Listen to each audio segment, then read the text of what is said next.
عظمت سیدہ بھی نویں امام نے مختلف انداز سے ہمیں بتائی. چنانچہ پہلی روایت، اور جہاں سے میں اپنے اس موضوع پہ آ جاؤں گا اور پھر وہاں سے مسائل پر. راوی نویں امام کی خدمت میں پہنچتا ہے اور کہتا ہے کہ مولا میں ہر سال حج پہ جاتا ہوں اور پھر جب وہاں جاتا ہوں مکے میں تو ایک عمل خود سے کرتا ہوں. لوگوں سے مطلب اس کے اپنے جاننے والے یعنی سارے مومنین، ان کو اس پر اعتراض ہوا اور وہ کہتے ہیں کہ نہیں یہ عمل ٹھیک نہیں، یہ نہیں کرنا. بہت ساری چیزیں ایسی ہوتی ہیں نا جو معاشرے میں ہر آدمی اپنے اندازے سے مشہور کر لیتا. جیسے مثلا ہندوستان اور پاکستان کے بعض علاقوں میں رواج ہے کہ اگر کسی امام معصوم کی شہادت کی مجلس ہو تو اس میں یا اس دن اپنے مرنے والوں کو یاد نہیں کرنا مثلا.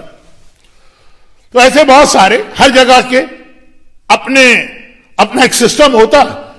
تو مولا میں جاتا ہوں حج پر. اب حج پر جب آدمی جاتا ہے تو وہاں اس کے پاس وقت بھی زیادہ ہوتا ہے اور کوئی اور ایکٹیویٹی بھی نہیں ہوتی. ساری ایکٹیویٹیز سے اپنے آپ کو بچا کے آیا ہے نا. عورتیں ہیں تو وہاں یہ مسئلہ نہیں کہ بچوں کو اسکول کے لیے تیار کرنا اور کھانا پکانا اور فلاں تیاری کرنا اور شادی میں جانا اور میک اپ کرنا اور بیوٹی پارلر میں جانا ہے. اور مرد ہیں آفس جانا ہے اور کچھ بھی نہیں، خالی بیٹھے. تو عبادت ہی عبادت کرتے ہیں. انتہائی عبادت سے بھاگنے والے بھی وہاں جا کے عبادت کے شوقین بن جاتے ہیں. تو کہتے ہیں میں جاتا ہوں، وقت ہے میرے پاس. اور وہ یہ ہے کہ میں خانہ کعبہ میں کبھی کبھار معصومین کے لیے، آپ کے لیے یا آپ کے والد کے لیے طواف کرتا ہوں. طواف یعنی خانہ کعبہ کے گرد گھومنا، وہ ایک بہت بڑی عبادت ہے.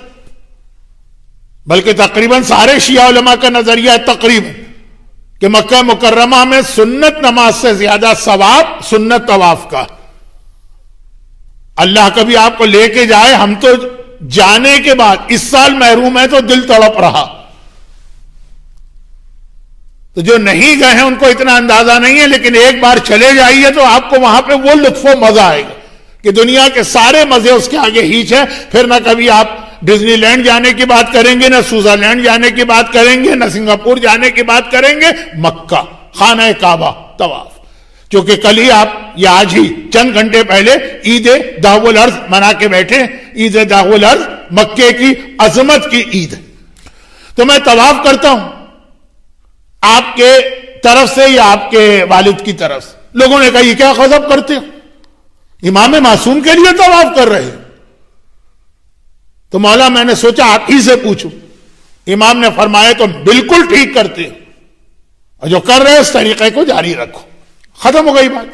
3 سال کے بعد اب امام تو ہر سال حج پر آتے ہیں.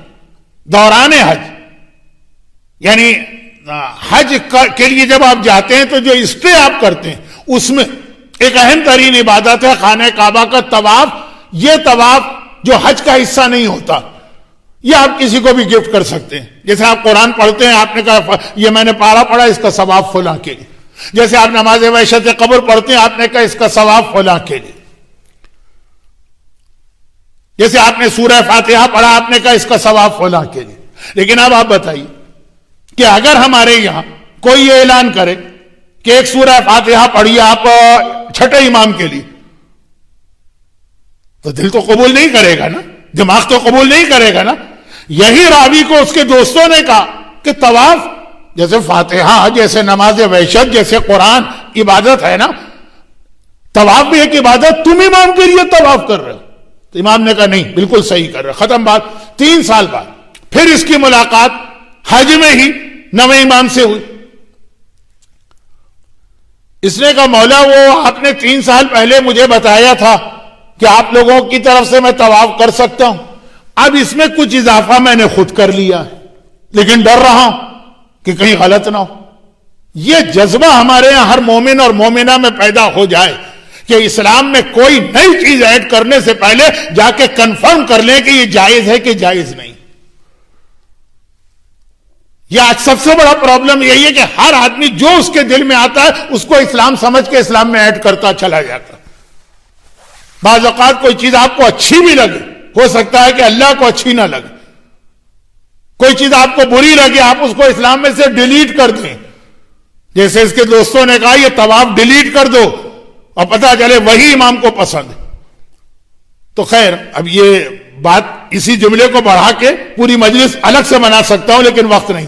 کہا مولا ایک چیز میں نے ایڈ تو کر دی ہے، ڈر بہت رہا ہوں، آپ سے پوچھتا ہوں، اور وہ یہ ہے کہ آپ سے تو میں نے یہ پوچھا تھا آپ کے لیے طواف، اب رسول خدا کو رتبہ تو سب سے بلند ہے نا، میں نے اب طریقہ یہ اختیار کیا ہے جو اس سال پچھلے حج میں، کہ اب میں آتا ہوں، کئی دن کا اسٹے نا، پہلے دن رسول خدا کے لیے طواف کیا، دوسرے دن امام علی کے لیے طواف کیا، تیسرے دن امام حسن کے لیے، 9 دن تک میں نے طواف کیا، 8 امام پلس رسول خدا، 9، 10ویں دن آپ کے لیے طواف کیا جس کی آپ آلریڈی اجازت دے چکے۔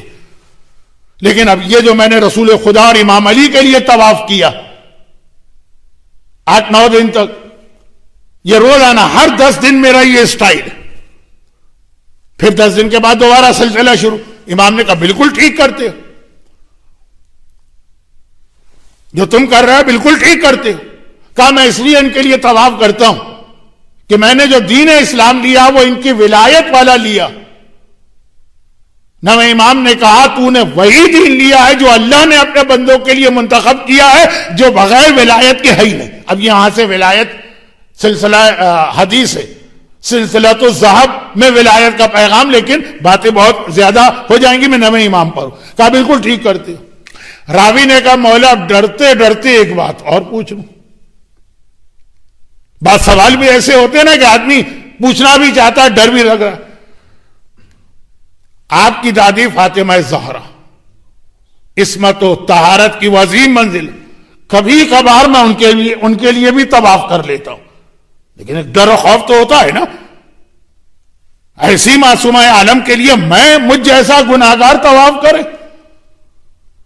امام نے کہا ان کے لیے تو روز طواف کیا کرو، اور پھر ایک عجیب جملہ کہا کہ جو باقی تم نے عمل بتائے نا، اس سب سے زیادہ افضل عمل یہ ہے کہ میری دادی فاطمہ کے لیے یہ عبادت کرتے رہو، جس میں امام علی بھی آ گئے، رسول خدا بھی آ گئے۔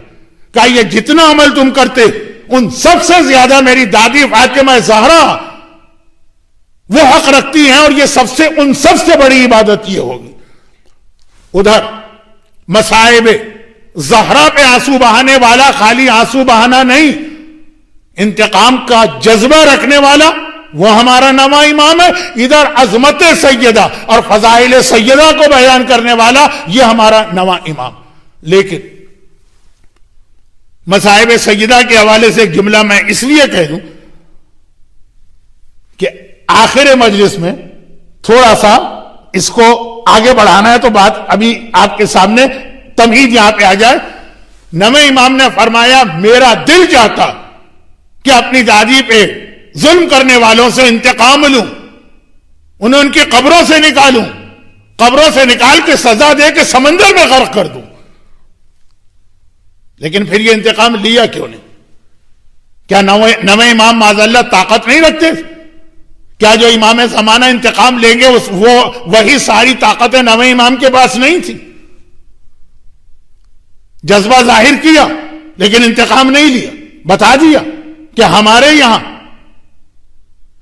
کوئی قدم بھی اپنی مرضی سے نہیں اٹھانا، جب پروردگار عالم کا حکم ہوگا تب یہ انتقام لیا جائے گا۔ تڑپ رہا ہوں لیکن اپنی مرضی نہیں چلا رہا ہوں۔ امام معصوم، میں کہتا ہوں کہ اپنی دادی فاطمہ کے ظالموں سے بدلہ لینا، اس سے بڑی عبادت کوئی نہیں ہو سکتی، کہ اس میں بھی امام فرما رہے کہ ہم تڑپ رہے ہیں لیکن خاموش، کہ وہ اللہ نے رکھا ہے آخری امام کے لیے۔ جملہ ذہن میں رکھیے گا، مصائب سیدہ پر، توہین سیدہ پر، اہانت سیدہ پہ تو اپنے والے، لیکن اپنے آپ کو کنٹرول کرنا ہے چاہے کنٹرول نہ ہو۔